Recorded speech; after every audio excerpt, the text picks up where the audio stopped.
কবিগুরু রবীন্দ্রনাথ ঠাকুরের স্মৃতিধন্য বলদা গার্ডেন দাঁড়িয়ে আছে ঢাকার ওয়ারিতে। রবীন্দ্রনাথ ঠাকুর বাগানটি পরিদর্শনে এসেছিলেন ও জাপান থেকে সংগৃহীত ফুলের অপূর্ব সৌন্দর্যে মুগ্ধ হয়ে তার বিখ্যাত ক্যামিলিয়া কবিতাটি রচনা করেন এই বলদা গার্ডেনে বসে। বলদা গার্ডেনের নাম এখন অনেকে না জানলেও বলদা গার্ডেন এখনো নগরীর ভেতরে ছায়া বিস্তার করছে অজস্র বৃক্ষ নিয়ে। ভাওয়াল জমিদার নরেন্দ্র নারায়ণ চৌধুরী বিভিন্ন প্রজাতির উদ্ভিদ দিয়ে দুটি বাগান বানিয়েছিলেন। একটির নাম সাইকি, অন্যটি শিবলি। পরবর্তী সময়ে ওই বাগান দুটি বলদা গার্ডেন নামে রূপান্তর করা হয়। বলদা গার্ডেন ঢাকা শহরের ওয়ারি এলাকায় অবস্থিত একটি উদ্ভিদ উদ্যান কিংবা একটি বোটানিক্যাল গার্ডেন। চাইলে ছুটির দিনে ঘুরে আসতে পারেন দেশের ঐতিহাসিক এই স্থানে। এই উদ্যানে প্রচুর দুর্লভ প্রজাতির উদ্ভিদ আছে। তদানীন্তন ঢাকা জেলা, বর্তমান গাজীপুর জেলার ভাওয়াল জমিদার নরেন্দ্র নারায়ণ চৌধুরী 1909 সালে দুটি উদ্যান প্রতিষ্ঠা করেন। 3.38 একর জায়গার উপর এই উদ্যান দুটি নির্মাণ করা হয়। বলদা গার্ডেন দুটি অংশে বিভক্ত। প্রথম উদ্যানটির নাম রাখেন সাইকি, পরবর্তী সময়ে তৈরি করা হয় দ্বিতীয় উদ্যান শিবলি। দুটি শব্দই গ্রিক পৌরাণিক শব্দ।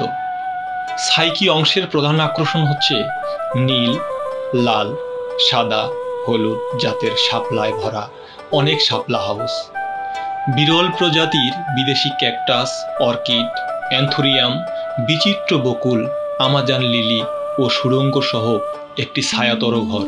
শিবলি অংশের মূল আকর্ষণ হচ্ছে শঙ্খনদ, পুকুর, ক্যামেলিয়া, অশোক, আফ্রিকান টিউলিপস। এই বাগানের মোট 800 প্রজাতির প্রায় 18,000 উদ্ভিদ আছে। নরেন্দ্র নারায়ণ রায় চৌধুরীর মৃত্যুর পর কোনো এক সময়ে এই দুটি উদ্যানকে সম্মিলিতভাবে বলদা গার্ডেন নামে আখ্যায়িত করা হয়ে থাকে। নরেন্দ্র নারায়ণ এখানে একটি পারিবারিক জাদুঘরও প্রতিষ্ঠা করেছিলেন। এখানে আরও আছে সূর্য ঘড়ি, জয় হাউস। বাগানের অন্যতম আকর্ষণ সেঞ্চুরি প্লান্ট, ফুল ফোটে শতবর্ষে একবার। এখানে আরও আছে বাওবাব গাছ। মধ্য আফ্রিকার আদিবাসীরা মিশরের ফারাওদের অনেক আগে থেকেই এই গাছের খোরলে মৃতদেহ রেখে মমি বানাতো।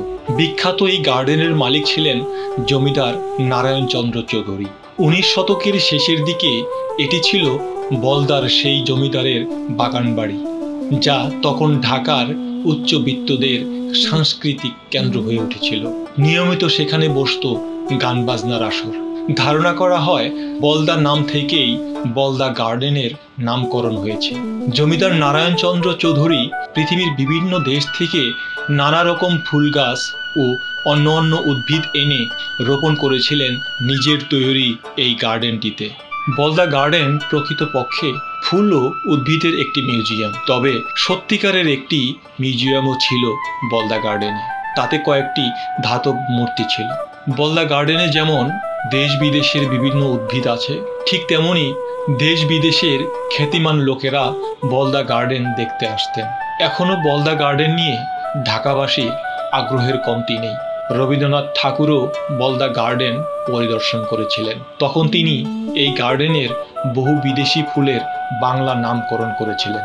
1943 খ্রিস্টাব্দে নরেন্দ্র নারায়ণ চৌধুরীর মৃত্যুর পর কলকাতা হাইকোর্টের নিয়ন্ত্রণ ট্রাস্টের মাধ্যমে এই বাগানের তদারকি করা হয়। 1951 খ্রিস্টাব্দে পাকিস্তান সরকারের আমলে কোর্টস অফ ওয়ার্ডস বাগানের ব্যবস্থাপনায় নিয়োজিত ছিল, তবে তাদের দুর্বল ব্যবস্থাপনার কারণে বাগানের অবস্থার অবনতি হওয়ায় পাকিস্তান সরকার বাগানের ঐতিহ্য ধরে রাখতে 1962 খ্রিস্টাব্দে বলদা গার্ডেনের ব্যবস্থাপনার দায়িত্ব দেয় পূর্ব পাকিস্তান সরকারের বন বিভাগকে।